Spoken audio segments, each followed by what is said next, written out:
All right, greetings, dear friends. Welcome to our composting workshop. This is our third online workshop with Heal the Planet. I'm not sure if it showed up in the chat, but I sent this before. Oh, Xavier said something. My phone isn't allowing microphone access. No worries, Xavier. If you want to write in the chat, you are welcome to. He runs a community compost pickup. That's great. So we'll learn from you in this as well, too. But I shared in the chat, we have Heal the Planet's Earth Day celebration coming up. So if you'd like to register for the event, you can win up to $250 or $150. It's on April 25th. So all who are local, like Bettina, you are welcome to come. It's in Esplanade Park. We'll have all sorts of fun educational activities, keeping everybody safe. It's going to be great. And then there's also a little survey at the end that has 3 questions. So that way we can better serve you through these free online classes. And if you can't see those in the chat, I'll send them again. Let me know if you can't see them. You can write that in the chat. And I'll share them again at the end of the call. But that's how we know what you want to do. Because after our last workshop, everybody was like, composting, we want to learn more about composting. So here we are, learning about composting. And I'm excited to be here. So what is compost? I think is probably a good question to ask. A lot of times when we think of composting, we think of the act of composting where we're putting our food scraps. Sometimes, a lot of times people will think about like those tumbler bins.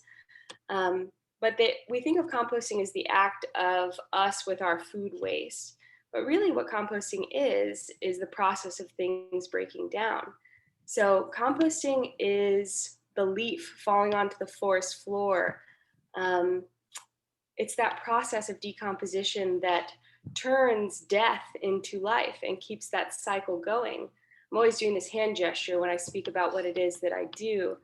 We're trying to focus on regenerative topics in these classes so that way we can see waste not as waste, but simply a resource out of place where we can take this waste and turn it into something new and keep that system going. So thank you for being here tonight. Thank you for wanting to learn about composting. And as I mentioned earlier, I'm going to share a lot of information, but whatever's meant to stick with you will stick with you. And we are here to support you along the way too. So if you have any questions, feel free to reach out to us. We're a resource for you in the community. So compost, back to it, is something that's broken down. It's organic matter falling to the forest floor. And it's also our act of breaking things down too. But somewhere along the way, we forgot the benefits of organic matter and we stopped separating our organic matter from our inorganic matter. So when we put things into that trash bag and we send it off to the landfill, it creates this big methane mess of things that otherwise could have been useful but are now mixed with our inorganic matter, things that aren't going to break down, and it just creates a big mess. For my composters out there, especially Xavier, I'm sure you're dealing with a lot of wow, Xavier, you're going to be at composting at the Heal the Planet Earth Day Festival. That is great. So I'm sure after the Heal the Planet Earth Day Festival, there's kind of this sifting process as well too. And it's amazing when you start composting what you find in your compost pile. Jerry, as you know, and Alice compost with me. And sometimes we'll just find little like plastic pieces and things like that that don't break down. And it really goes to show that process firsthand of things that do break down, things that don't break down. We just harvested from our compost pile too to plant in Alice's peppers, which is great. So compost is things that are breaking down. It energizes our soil food web and enhances the ability of plants to receive nutrition. When we think about compost, we want to think about it as a probiotic for the soil. So I was teaching a kids class earlier today online, and I have pigeon pea right next to me right now. So compost isn't necessarily providing what a lot of fertilizers do in the store. However, our next compost or our next series for Heal the Planet is going to be focused on food forest gardens and support species like this, plants that we can grow to also obtain fertilizer. So that fertilizer we buy in the store is usually a blend of NPK, and so that's nitrogen, phosphorus, and potassium. So there's some amazing plants that we can grow wherever you are, from Colorado to North Carolina to the tropics. that are living plant foods, and pigeon pea is one of them. It's a nitrogen fixer. So nitrogen fixing plants, all beans, all legumes are nitrogen fixing plants. They take nitrogen as a molecule from the air and they store it in their root nodes with this symbiotic relationship with a bacteria, which is where compost comes in, called rhizobium. These are all just big words to say pigeon pea is a great plant. Support species are a great thing to have in our system because they help it so we don't have to buy fertilizer from an external synthetic source. So our compost isn't necessarily providing that fertilizer, but I mentioned that bacteria is really important. Bacteria makes up everything. And I think there's been a huge emphasis this last year on bacteria and germs. I remember teaching a kids class years ago where I was talking about bacteria in the soil, and I remember him gasping and being like, "There's bacteria in the soil, am I gonna get sick?" And I was like, "No, you're not gonna get sick." But we had this idea that bacteria is bad, but bacteria's got it going on. If the nature tour last week, we were looking at mushrooms and I was asking the kids, what do the mushrooms do? And if we didn't have this bacteria and fungal life breaking things down, everything on the planet would still be here. So we want to support that bacteria system. We want to help things to break down.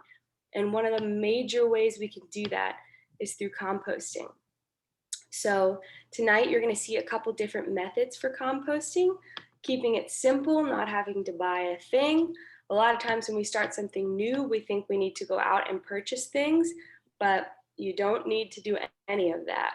Compost tumblers, I think Jennifer might be using one, she mentioned earlier, often turn into a big mess because they're very small. So we're tempted to just only put our food scraps in, but we have to have that balance of green and brown matter. So we'll dive a little into that. And on that page, the Let the Composting Begin page that we created with Heal the Planet, you will see a PDF that you can print out or screenshot on your phone to reference at any time if you're like, is this compostable? And you can look at the list. Another thing too is we have our phones with us all the time, so you can just Google, are oats compostable? I remember that was one I asked one time. But for the most part, just thinking of things that are organic matter is a guiding force.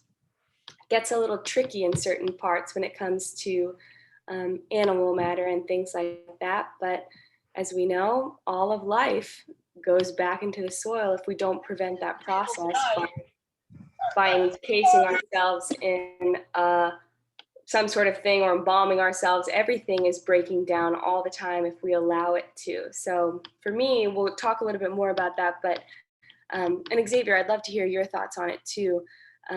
Animal matter is not forbidden in the compost pile. We just have to use a little more brown matter to conceal it from those possums. You got a question, Jerry? Well, I just wanted to say, I called you the other day because I was curious if paper towels were compostable. And yeah, as long as we don't use any chemicals on them, they have broken down so well. It has been almost the fastest thing that's broken down in my compost pile. And we don't use a lot of paper towels, but it's nice to be able to not throw them in the garbage. Yes, thank you for sharing that. Paper towels are a great one because we don't use dish towels all the time. It would be really a pain in the butt to have to wash dish towels all the time. So I got these ones when I was really just in love with my worms. They're like these brown paper towels. They're unbleached, but Aunt Alice, she uses the white paper towels. And they're they're that brown matter in the pile, So if you're out of your mulch or straw or whatever you're using, they supplement that and make it so it's less of that nitrogen green matter. Thank you for sharing that. So what goes in the compost pile? Let's dive into it because I know it's going to be 7 o'clock before we know it. So as I mentioned, there's this PDF online that will clarify all these things, but the two things you need to remember are green and brown. Nitrogen is our green, carbon is our brown. So let's start with the green matter because that's what people usually think of when it comes to compost. And that's where things will go awry. People will say, I tried composting and it turned into a disgusting mess. There was stinky, there was fluid coming out. There was flies. I gave up. Composting's not for me. It's disgusting. But composting should never be that. That's not what we want from it. And the reason that things went awry was because we didn't implement that brown matter. We actually want more brown matter than green matter, but don't get too in the weeds with it all. When you look up composting online, it's like 30-to-1 ratio of this and that, but don't worry about that. It's really not such a big deal. Instead, what I'm going to do when we go outside is I'll show you exactly what I do. My compost bucket in my kitchen is right now overflowing because I was like, I'm not going to dump it so that way we can demonstrate tonight. So I'll show you exactly what you do, and it's just a lasagna layering system. But without that brown matter, then we're like Bettina, where we're just putting our food scraps out, and the possum is like, yes, that's great. And the possum comes in. But sometimes that can be a little smelly and it's not necessarily the best for the urban environment. So all that's really missing is that brown matter. So let's dive into that. So our green matter, I sent the composting link to the chat. If everyone can see that, I'll send it again. But if you're on your computer, you can open that or you can look at it after, and there's a list. So most of you already know your green matter. Which is your things that you're traditionally thinking about when it comes to composting, which would be anything that you got in your fridge. This includes eggshells as well too. That's one that kind of trips people up. Coffee grounds, any organic matter is that green matter. So worms specifically like different things. I got a variety in my bin right now that will give a little to the worms and we'll give a little to the compost pile. But I always say to my students to think like a worm. You know, if you're throwing in a giant pineapple rind, I think I got some cantaloupe rind in there. The worm's going to be like, whoa, that's crazy, and it's going to take longer to break down. So worms prefer like those mushy greens that went bad. The berries that went bad. We'll see. I'll show you when we go outside. I think some herbs I think I've got in there too. But yeah, that's our green matter, is what we already know. So now let's start thinking about our brown matter, because that's what most people are missing. So get creative with your brown matter. I would love to hear Jerry, what are you using as your brown matter where you are? Are you using straw or hay or mulch? That's so funny because I was just about to find a picture of my compost pile most recently. So in Colorado, I use my grass clippings at the beginning of the year, and I kind of am layering with that and then bringing my green matter outside. But at the end of the year, everything goes dormant. So I have a lot of grasses.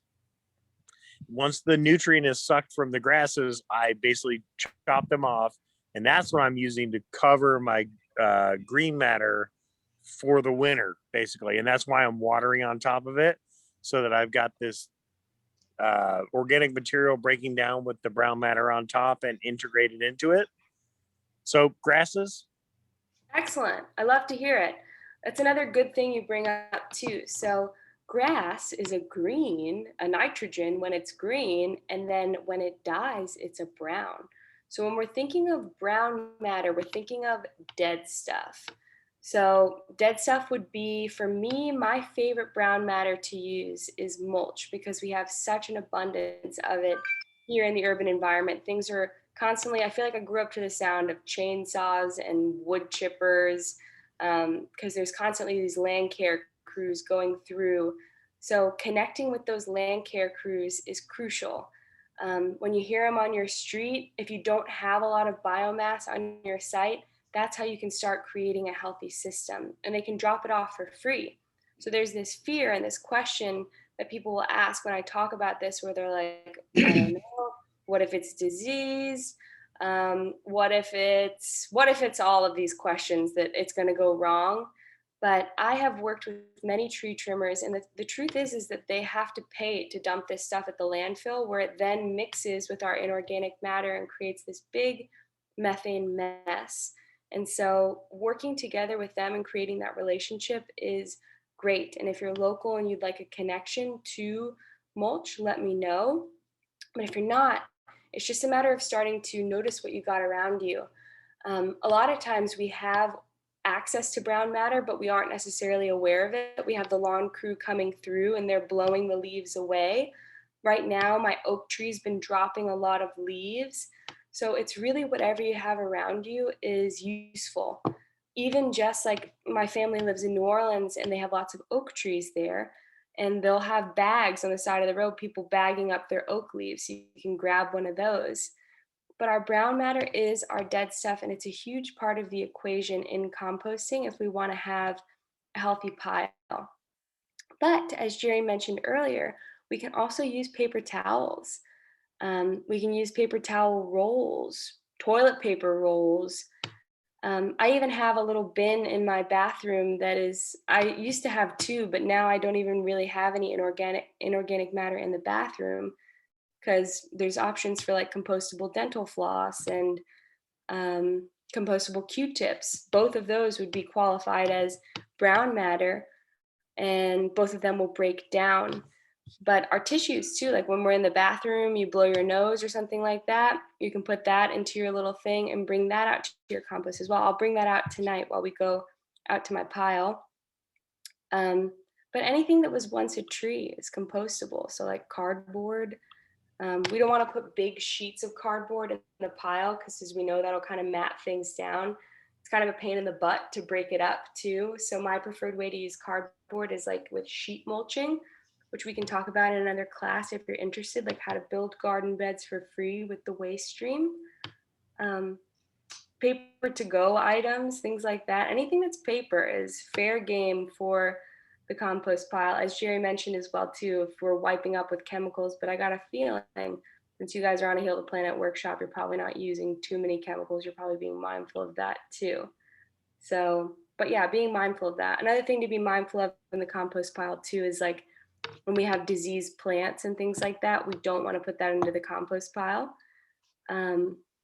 We want to separate that, but there's options for that as well too. Solarization is a great option for that, which is essentially just putting a tarp over the top and charring it. You can have a fire with it. And then if you live in the city of Fort Lauderdale, we have green bins as well too, where you can send it off to another place. But we don't want to put that in our compost pile either. Excuse me, this is Rick. Can I ask a question? Yes, Rick, welcome back. Hello, thank you. I've also been told to put in dirt or soil, and so I've been buying topsoil actually to add to my compost bin. Is that a good idea, bad idea, unnecessary, helpful? It seems to help it decompose faster. So my answer would be that it's not going to hurt, but it's not necessary. Ideally, the compost pile is like you don't have to buy anything to do it, and you're using what you have around you. And then when you buy the topsoil too, you got to deal with that plastic bag, and it costs money too. So my recommendation would be to forget that. You don't need to do it. But if it's working for you too, it's not going to cause any harm. But it's Does it definitely speed up the process to allow worms and whatever to intermix through all the layers? And, you know. Not necessarily. I mean, if you were buying like topsoil from the store isn't necessarily very filled with life. A lot of times that's why people start composting and looking towards other options, because when you look at the soil that we buy in the store, it's very depleted. It's not very rich with life, but it depends. I don't know what type of soil it is, if it's like a very rich with life one, but you can attract those worms no matter what, and you can actually like release worms yourself, red wiggler worms. I have worms in the bin, but I just thought it allows them to move through that matter. Like they prefer to be going through earth rather than a pile of leaves. Right, but not necessarily, honestly. Okay. So I would say that that's not a necessary step to do. It's not going to cause any harm, Okay. but don't feel like you have to do that. Yep, that was my question. Thanks. Excellent question.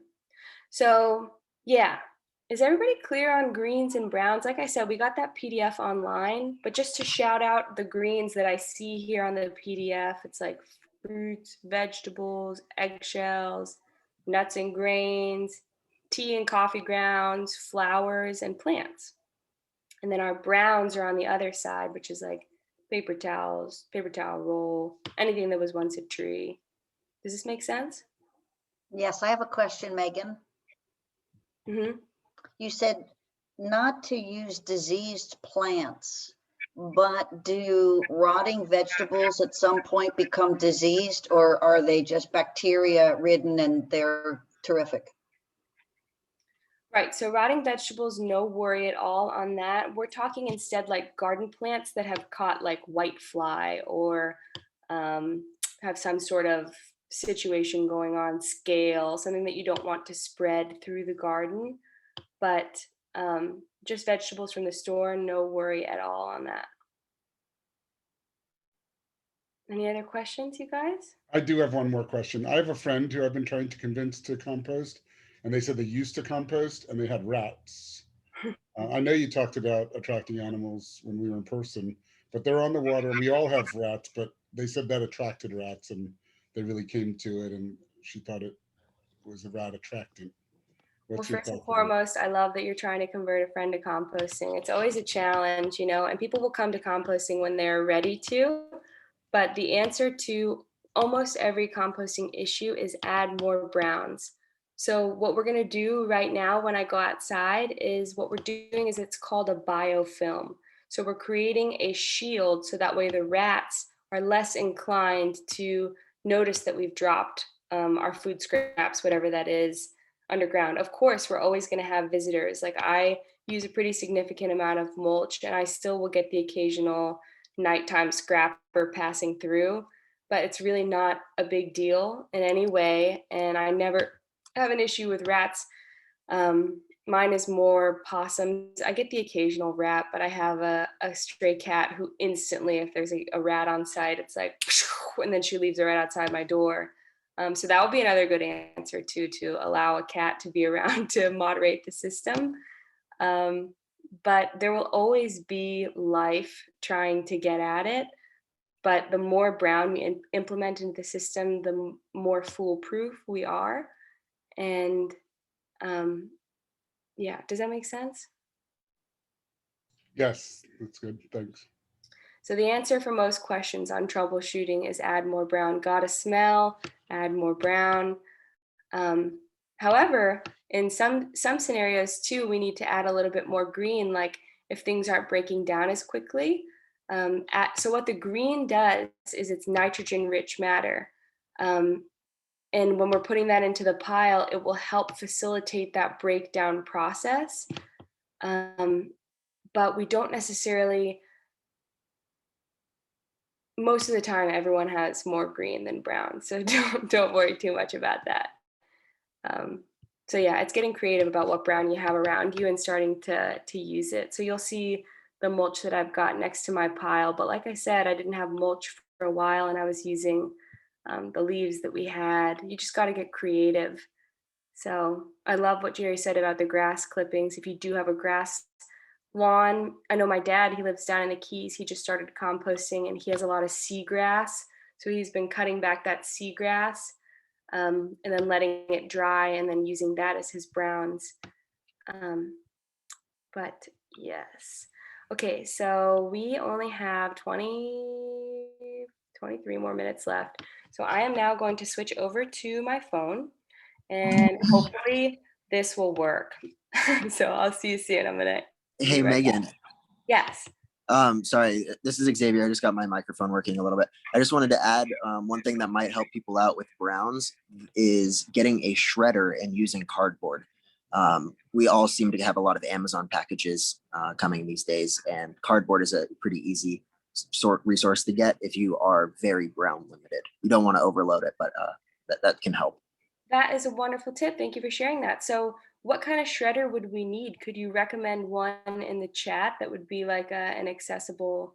Sure. I'll give an option of like the Amazon basic one will shred most cardboard if you help it pre-shred. Like you have to cut it into smaller pieces or rip it into smaller pieces and then putting it in there, it will shred it. Once it's about 5 inches wide, because it has to fit into the middle of the shredder. But then there's a larger one that's a little bit more of an investment, maybe about $250 that will shred it to very small sizes. That's very quick to compost. Wow, that's great. So if you could link that in the chat, we would greatly appreciate that while I'm on my brief moment. Sure. Let me see if I can And find. I love too that you order it off Amazon and then you are able to shred the box that it came in. Yeah, just take the labels off. That's the only thing I would advise. But other than that, you can use them. Yeah. And then another use for cardboard, like I said too, is like forget weed cloth. Please don't ever use weed cloth ever again. Cardboard does the same thing except for better, because then you aren't dealing with weed cloth broken down in the future. It's not made out of plastic. And as Xavier said, we all are swimming in cardboard. Even if you're not ordering online, you can go behind a local grocery store and have access to cardboard as well too. Heal the Planet in their last newsletter posted something I didn't know. It was like all on cardboard. It was very interesting about like the life cycle of cardboard and all of that. So if you want to be on Heal the Planet's newsletter too, they're honestly pretty great. Don't love to be on most newsletters, but maybe I'm biased because I work for Heal the Planet, but I was like, whoa, that's interesting information. So yeah, that's enough on cardboard. All right, I'll be right back. Xavier's going to share that link. See you soon.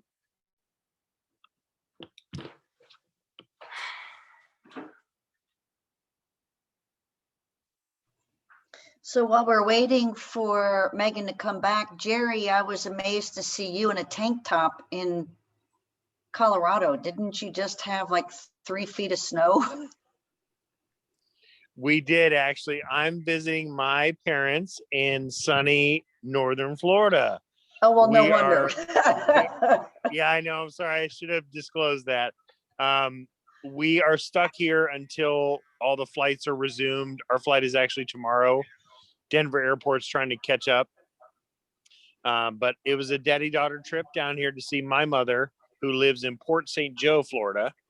And actually, I flew down here to help her plant a bunch of fruit trees. I don't think I could show them to you, but we also hung some nice ornamental orchids and vandas and a few other things. So I am a landscaper at heart, and that's why I'm here. Oh, that's awesome. Well, now we know who we can collaborate with, because obviously Absolutely. part of the reason of being on this call is getting help with some of these things. I'm looking forward to the Q&A. Awesome. Thank you. Sorry, I know you're like, that's got to be Florida.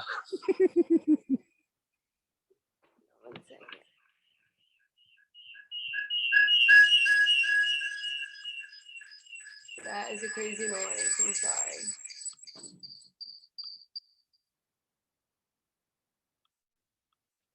All right, can you guys hear me on this?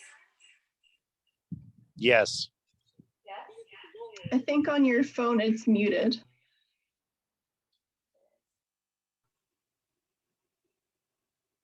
Yeah, your phone's muted and your computer is on. I know. So if I stop it on my computer, But you could just, you could mute your computer. Good idea. This is my first time doing this. Thank you. Well, we all learned Zoom technology. All right, how's this? Better? All right, great. So I'm walking around my house right now. I'm grabbing my bathroom compost because we just talked about that. And I'm grabbing my compost bucket. So an easy way to start composting is to have a simple bucket in your kitchen. So before I take this, I'll show you all where mine is. So mine's right here. It's overflowing right now. You can just use a Tupperware bin. But these are, if you're serious about composting, which I think you all are, you can buy these on Amazon. You can shred your box in your shredder. You can also get them at like local stores too. But they're great because they have the charcoal filter at the top, which isn't even really necessary. Honestly, the most necessary thing is just covering the top. So that way you don't get fruit flies. At first, I just had an open bin and wasn't the best scenario. The possums couldn't reach it, but the fruit flies could. All right, so now I'm walking around the corner we want our compost pile to not be too far from our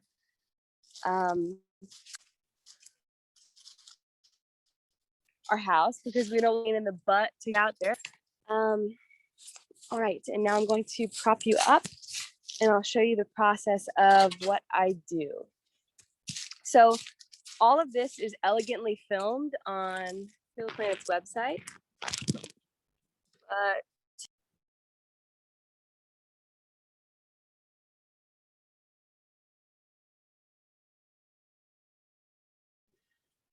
Sorry about that. Okay, so I don't think I'm gonna be able to prop you up, so I'm just gonna show you right here. Okay, so welcome to my compost pile. I'm just beneath an oak tree right here, and this is really it. So I got 2 piles of mulch right here that I got from local tree trimmers, and as I mentioned, this was where we just harvested. My Aunt Alice has been growing peppers for the first time this year. She's very excited, and she helps contribute to the compost pile as well too. So it was very exciting for her to use it because she's not necessarily a gardener, but this is her first growing something, and so using what she's been creating for the last couple of years. Cool. So we want to have an active pile and a passive pile. We want 2 piles with our backyard system. You can do more, but really 2 is best because 1 is the one we're contributing to, which you can see is the one right here. I know Aunt Alice contributed to this earlier. I see one of our carrots from St. Patrick's Day in there. And on the passive side, this is the side we've not been contributing to for a while. So as you can see, things are fairly broken down, looking good. We definitely still have some mulch, but not really a big deal. Things that last a little bit longer are our eggshells. Definitely eggshells. Here's another one right here. Here's a mango pit. That's got to be here from like last summer. That takes a little longer. And look, a piece of plastic. So these are the kind of things that you can sift through once the composting process has broken down, because it's kind of gross to do it while everything's still live, but then it's just soil like this. So this pile is the pile that we can now harvest from. And as you can see, this active pile is starting to become kind of like a leaning tower, getting a little tall. So for my place, it takes about a month, or I'd say about 2 months, for us to get to this leaning tower height where we switch from side to side. So just when this one's getting tall, I know this one's going to be ready to harvest from. This will be different from place to place, as we mentioned with Jerry and Mackenzie. So I would love to learn from you 2 what you learned, because truly I'm not an expert in temperate composting.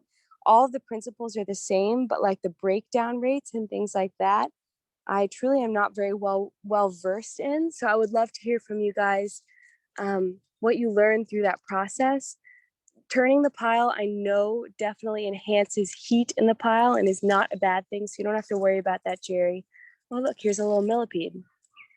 But here in the tropics, we don't necessarily have to do that. Like I said earlier, Florida is really designed for composting because things are breaking down all the time, but that shouldn't keep you out of the game other places. I'm going to show you guys another option too that you can do during the winter with vermicomposting that is very fun and very accessible. Like you can just put it on a porch or a patio or whatever you've got.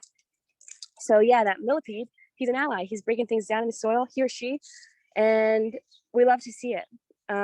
We have all sorts of worms and live critters that move through and help to break things down. So let's now contribute to the pile. So we got our things right here. So here's my bathroom bin. So I'm gonna go on the side of the leaf pile so as not mess it up. Here is some tissues, various things. And then in here, I said in that workshop earlier, we were talking about pigeon peas. So here's some pigeon peas that I'm putting in here. Those probably qualify as brown, I'd say. And this on top, I was thinking about for the worms, but we can just put it all in here and I'll just show you guys the worms after. So you don't have to go through it at all. Your bin is full. You go out to your pile, dump.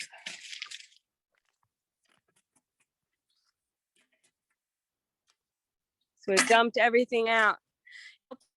Break up eggshells, helps them to break down quicker. Now what I'm going to do is I'm going to just cover it up with my ground matter. I'm gonna put my phone down for a second. We're gonna be in the compost for a moment.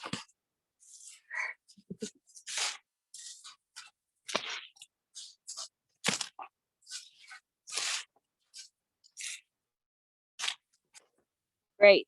So as you can see, now we don't see anything at all. You can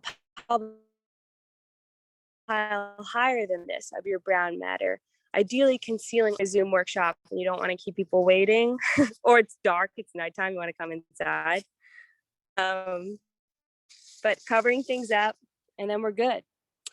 So yeah, that's pretty much the pile system, where you just have one side that you're actively contributing to, the other side is your passive side. You're moving from side to side. You can turn the pile, you don't necessarily have to turn the pile. Does anybody have any questions on that? Am I still coming through clear on here? You are. Yeah, We can. I can hear you. Yeah. So how long will it'll take? Like 2 months, you said, for that pile to become usable as amending soil?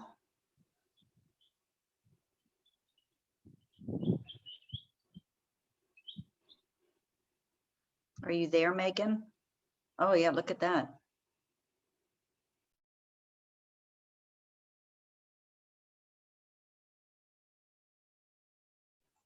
Megan, you are muted. Oh, I'm muted again. Sorry, I don't know why that keeps happening. Okay, so what I was showing you is I was talking about Rick and how I love that Rick wanted a place for the worms to burrow through. But you can see, Rick, that this looks very similar to our topsoil. It still has a little bit of the mulch inside of it. But for the most part, it's fairly broken down. And this is about 2 months later here in our place. So Jerry, I would love if you shared some stuff once your season picks up of how quickly you can break things down too. We should have a composting support group. All right, Are we all on yeah, that's our pile Facebook system. that we can kind of share pictures and stuff? That's a great idea. Yeah, that would be awesome. I'll see if Heal the Planet can set up something like that. So Megan, what do you do with all of your soil? What do you do with it? Do you just plant, potted plants, or do you use it for dispersing around all of your natural plants? Excellent question, Bettina. So I use it for all sorts of things. Like I said, for this most recent planting, my Aunt Alice was transplanting some pepper plants, so we used it then. I can show you my garden a little bit, but essentially, like if I'm coming into the nursery and I'm wanting to plant one of these plants, to support the plant, like I would take this out and then I could fill in around it. Like I would dig a little hole, put the compost in, plant into that, or you could also just plant and top dress with the compost as well. But you can use it for all sorts of things. You can also use it to create a potting soil blend to like pot things up in your nursery too. Possibilities are endless. Also, if you aren't really a gardener and you just want to reduce your waste, you can also just continue to let it break down, because it will just kind of break down into pretty much nothing after a while. Like underneath this oak tree right here, it will just feed the oak tree. Something amazing about composting that I really noticed, it was the largest example of the gift of composting I'd ever seen, was there's 3 oak trees down the line right here. And this oak tree was so filled with life compared to the other 2. Its leaves were like a completely different color when they started putting out new leaves. And that's the tree that we compost beneath. So that was pretty neat to see. All right, so now we are in my nursery, and here is my, so I have a worm bin in addition to the compost pile, and the answer is the worm casings, and they're sold for a lot of money, usually like $30, which is crazy for a cube. But You're breaking up, I Scotty. always tell them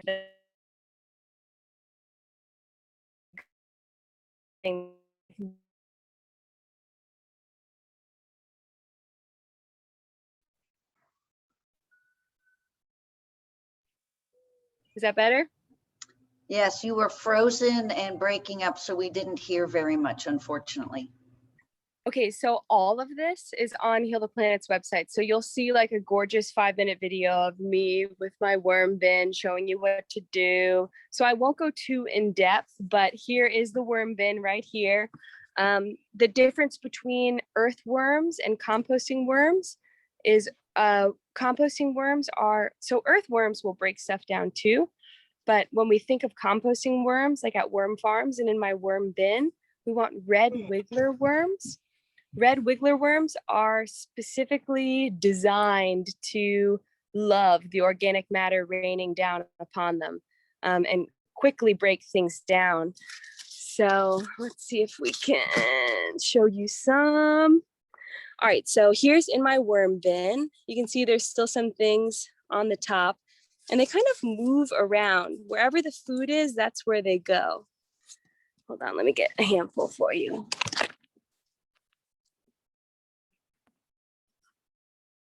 So where we can get worms is you can purchase them at local bait shops. There's also a website called Uncle Jim's Worm Farm.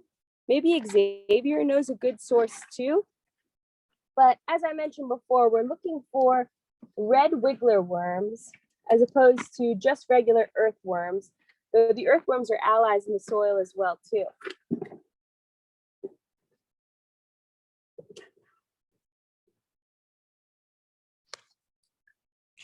All right, so right here I have a handful of worm castings. And what this is worm poop. So I know what you're thinking, oh my God, that's disgusting. That probably smells really bad. But the truth is that this smells very much like the forest floor. Because if we think about it, the forest floor is filled with worms that are breaking things down and it's very filled with life. So inside of here, you'll see a bunch of different little red wiggler worms. They are very small and pink.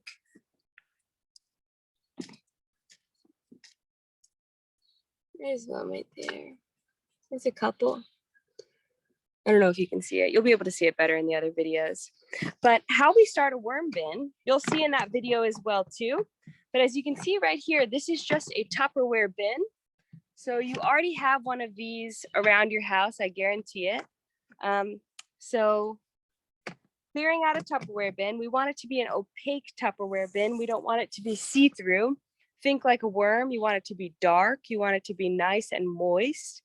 So my worm bin is located on the east side of my home where it doesn't get too much direct sunlight.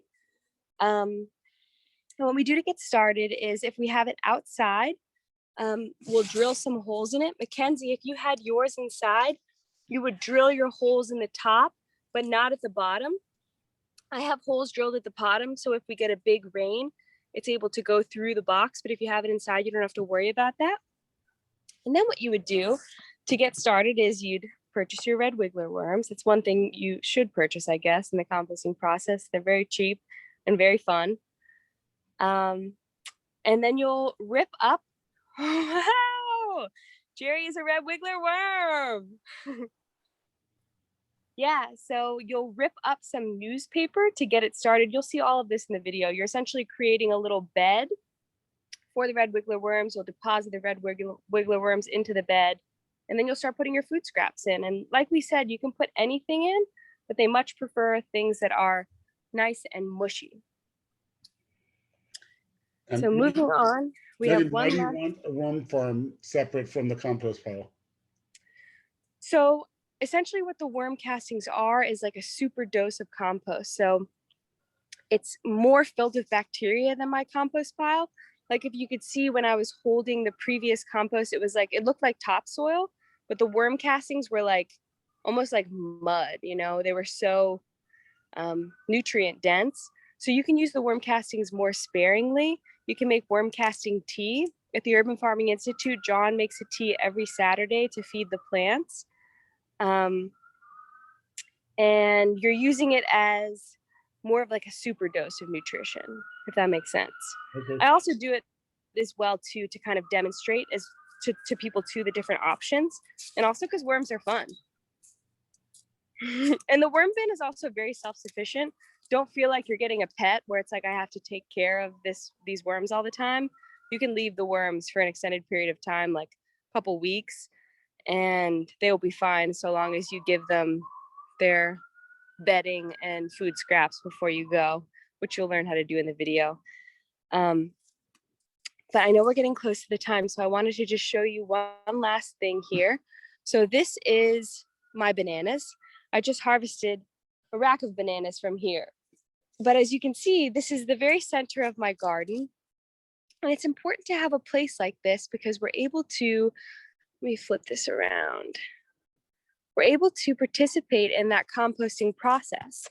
So composting, as we mentioned at the beginning of this call, is the act of things breaking down.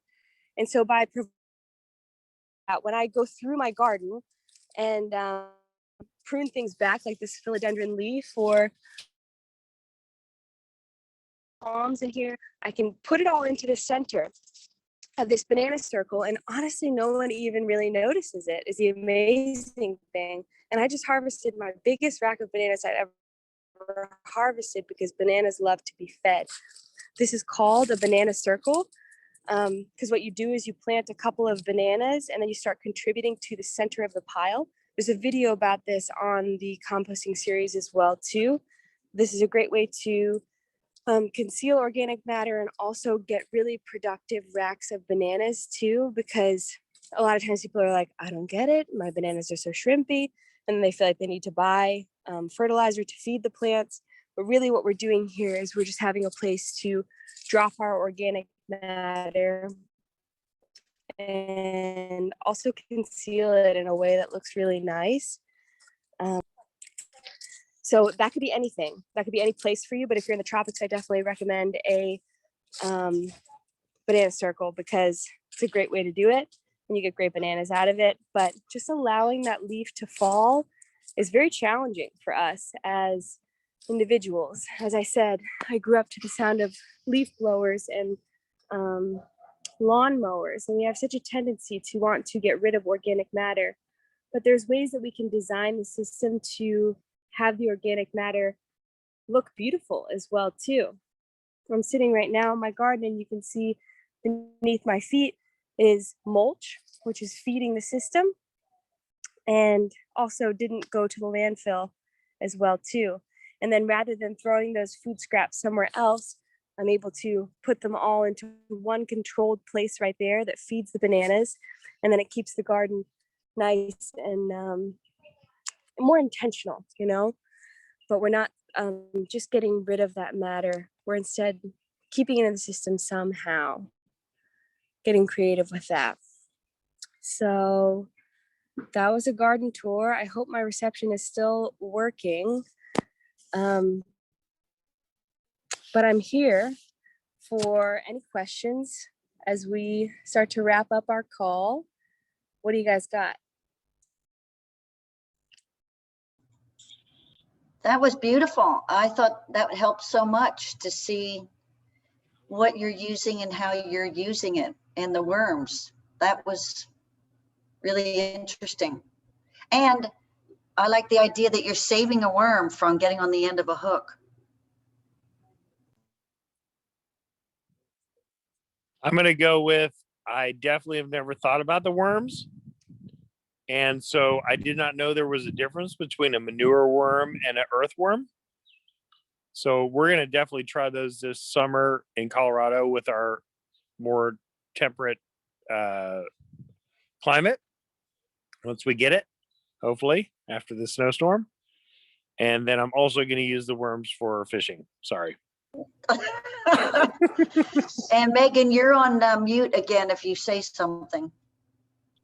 Man, I don't know why that keeps happening. But yeah, so these are just a couple of methods of composting. There's another method called bokashi where you're fermenting in a sealed environment, which is another good option for if you're in an apartment or something like that. And then there's people like Xavier who are stepping up in the community and starting to help facilitate that process. And my dream is that every city will have municipal composting and the ability to to educate people around this simple task, because once you start doing it, you're like, wow, that was so easy. Why didn't I do that earlier? But before it begins, it can kind of seem like sorry. All right, well, I know that was slightly chaotic with the whole going back and forth. But like I said, we filmed those videos that make it a little more clear. And I just have the stray cat who I mentioned who kills the rats, just snuck onto my porch. But I'm here if anyone has any more questions before we go. Our next series, you made it so we are easy. winter. I'm Does anyone know excited. what I this Saturday feel like is? This Saturday is the vernal equinox, so it is the first day of spring. Equinox means equal day and equal night. So we are halfway between the winter and the summer solstice. So I think we're all in the northern hemisphere. Now the days are starting to grow longer, and as you said, you're starting to get into that growing season, and it's a gift. So on Saturday morning, wake up and celebrate that the long nights are over and that the days are growing longer. On Saturday, I'm launching my new website, which I'm excited about. If you'd like to follow me on Instagram, which is where I'm probably the most active, I'll post a link to my page right now. I think a lot of you already follow Heal the Planet on social media, but if you don't, all of our accounts are just called Heal the Planet, so you can follow us there. You can sign up for our newsletter. And our executive director, Noelia, would be upset with me if I didn't mention Heal the Planet Day again. So I'm going to mention it again. Heal the Planet Day is on April 25th, and we hope to see you there. It's going to be great. We hope that you will register for the event. If you need me, I'll post the link again. It's a free, fun, gorgeous family event. And I'm going to be teaching a workshop there on food forests. So I trailed off there for a moment. So equinox, why was I talking about that? Our winter series is completed, and now we are moving into the spring, and our whole theme of our spring workshops, both on in person in Steiner Park and also online for our workshops, is going to be on food forest gardens. So where we just were is my front yard food forest garden, which you can see right here. So I'm located just in a city on a small piece of land. I lived here for about 3 springs now, and I have about 150 edible medicinal plants just in your classic small front yard because of this way of growing. And beyond just having food and medicine outside of my front door, it is such a gift to have a place to connect with the living world in the urban environment. And so my hope is to share some tools with you all on how to create systems like this. Because a lot of times when we think of growing, we think of straight lines, we think of boxes, we think of rows, but the food forest is a really amazing way to maximize space and also create a stronger system that is more resilient to all the challenges that we can face as growers. So I would love to see you there. I believe, let me see the date for our next workshop. Our next workshop will be the next online workshop. It's always the third Wednesday. So it will be on April 21st. Same time, less chaotic. Actually, maybe just the same, but maybe I'll have someone film me as we walk through the food forest. If you follow me on Instagram, you'll see a food forest tour that I did for the Sierra Club back in the early days of the pandemic, where they were doing an Outdoors for All campaign. And also on my new website that I'm going to launch this weekend, we have like a fancy food forest tour. So you'll get to see that too.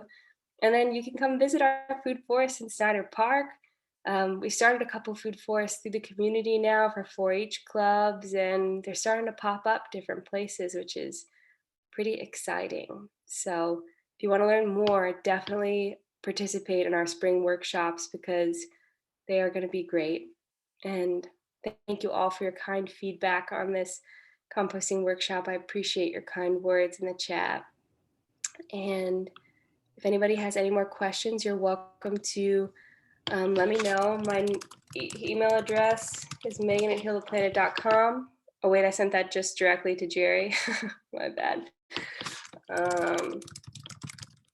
So there's my email. If you're laying in bed tonight and you're like, oh, I didn't ask this question in the composting workshop at worm castings on my nails, you can reach out to me and you can say, Megan, I forgot. I need to ask this question. And you can message me 2 weeks from now and say, oh, I can't remember, are oats compostable?